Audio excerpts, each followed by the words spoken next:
साहब, बेटे तो हर माँ को प्यारे होते हैं, और जिस बेटे का वाकया आज आप सुनेंगे वो भी तो किसी माँ का दुलारा कोई होगा। ये वाकया जो मैं आज आपको सुना रहा हूँ, ये इसी ज़माने का और इसी मुल्क का किस्सा है। इसी वतन के एक गुंजान आबाद शहर कराची की एक गरीब माँ का किस्सा है। इससे क्या फ़र्क पड़ता है कि वो माँ डिफेंस में नहीं, खारा दर, मीठा दर या लियारी में रहती है। और इससे भी कुछ फ़र्क नहीं पड़ता कि मकरान से ताल्लुक़ रखने वाली उस माँ के बेटे का नाम कासिम मकरानी से बिगड़कर कासू मकरानी हो गया। हाँ, फ़र्क इससे पड़ सकता है कि आज भी ऐसी माएँ मौजूद हैं, और मज़ीद फ़र्क पड़ जाए अगर तमाम माएँ ऐसी हो जाएं या माओं की अक्सरियत ऐसी हो जाए। इस किस्से से हमें यह भी मालूम होगा कि हमारे मुल्क से करप्शन, बदउनवानी, खयानत, चोरी और बेईमानी ख़त्म करने की असल ताकत किसके पास है। बात तो लंबी है, मगर बात सुनकर उठिएगा। प्रोफेसर साहब को उर्दू आर्ट्स कॉलेज में सहाफ़त की क्लास लेनी थी। उस दिन शायद उन्हें देर हो गई थी, सो कॉलेज पहुंचने की जल्दी थी। बस थोड़े से फासले के लिए भी उन्होंने रिक्शा पकड़ लिया। पहला अचंभा उन्हें उस वक्त हुआ जब रिक्शा ड्राइवर ने सौदेबाजी करने के बजाय मीटर के मुताबिक चलने पर इसरार किया। खैर, प्रोफेसर साहब किराया मीटर की सवाबदीद पर छोड़कर रिक्शे में बैठ गए और रिक्शे के साथ उछलते कूदते अपने कॉलेज की तरफ सफ़र की मंजिलें मारने लगे। रास्ते भर के धचके खाने के बाद आखिरी धचका उनको उस वक्त पहुंचा जब उन्होंने उतरकर रिक्शे का मीटर देखा। मीटर देखते ही उनका अपना मीटर घूम गया। चीख कर बोले कि मियाँ, अपने रिक्शे का मीटर फौरन ठीक कराओ। मकरानी रिक्शा ड्राइवर ने भी कदरे तुर्शी से जवाब दिया, अरे साहब, हमारा मीटर ठीक है, तुम्हारा अपना मीटर घूमता पड़ा है। प्रोफेसर साहब ने अपनी बात पर इसरार जारी रखते हुए कहा, ठीक नहीं है, मैं अक्सर आई चुंदरीगढ़ रोड से यहाँ तक का सफ़र करता हूँ। मैं पूरे यकीन से कह सकता हूं कि तुम्हारा मीटर बिल्कुल गलत है। बात बढ़ गई।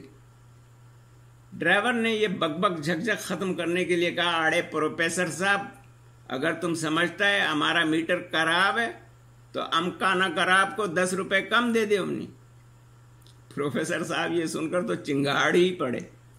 10 रुपए कम? अरे मियाँ, तुम्हारे मीटर ने तो दूसरों के मुकाबले में पहले ही 15 रुपए कम बनाए।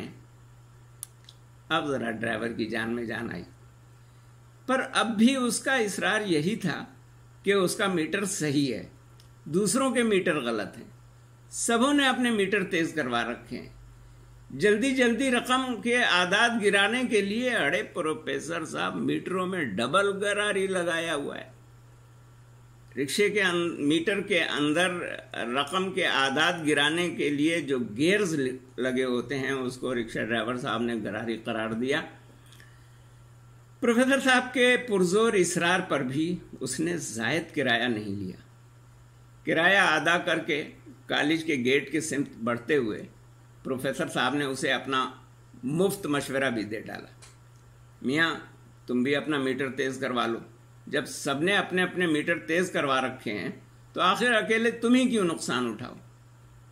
रिक्शा ड्राइवर ने कहा, अरे साहब, हमारे को मीटर तेज करवाना होता तो हम तुम्हारे मशवरे का इंतज़ार नहीं करता, हम पहले ही दिन से इसको रॉकेट करवा लेता। प्रोफेसर साहब ने चलते चलते पूछ लिया कि तुमने अपना मीटर क्यों तेज नहीं करवाया। ड्राइवर ने जो जवाब दिया उसका मफहूम ये था कि प्रोफेसर साहब, ये बड़ी लंबी कहानी है, मैं देख रहा हूं कि आप बहुत जल्दी में हैं, आपके पास इतना वक्त कहाँ होगा कि हम गरीबों की कहानी सुन सकें। ये सुनते ही सहाफ़ी, अदीब, माहिर इब्लागियात आम्मा, अफसाना नवीस और उस्ताद प्रोफेसर सलीम मुगल के अंदर का मुतजस्सिस कहानी निगार ठिठक कर रुक गया। उन्होंने ताज्जुब से रिक्शा ड्राइवर को देखा और हम तनगोश हो गए। फिर बहुत इसरार करके कासू मकरानी की कहानी खुद उसकी ज़बानी सुनने लगे। वो बोलता रहा और आखिरकार कहानी के इख्तिताम तक आ पहुंचा। कहने लगा, तो साहब, जब मेरा बाप फौत हो गया तो घर की सारी जिम्मेदारी मेरे ऊपर आन पड़ी। मेरी माँ ने किसी तरह रकम जोड़ जाड़ कर मुझे ये पुराना रिक्शा दिलवा दिया और मुझसे कहा, अब तू घर का बड़ा है, अब तू ही कमाकर मुझे और अपने छोटे बहन भाइयों को खिलाएगा।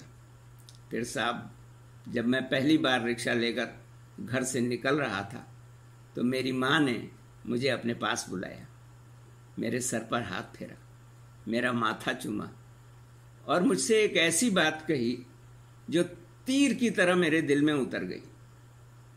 माँ कहने लगी, बेटा, जब तू मेरे पेट में था तो उस वक्त अगर मैं एक लुक़मा भी खाती थी तो खाने से पहले 100 बार सोचती थी कि ये लुक़मा हलाल है या हराम।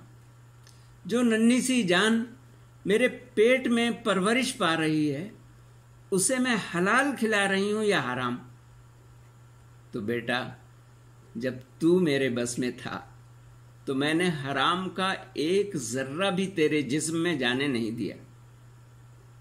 मेरे लाल, अब मैं तेरे बस में हूं। अब ये तुझ पर है कि तू मुझे हराम खिलाता है या हलाल।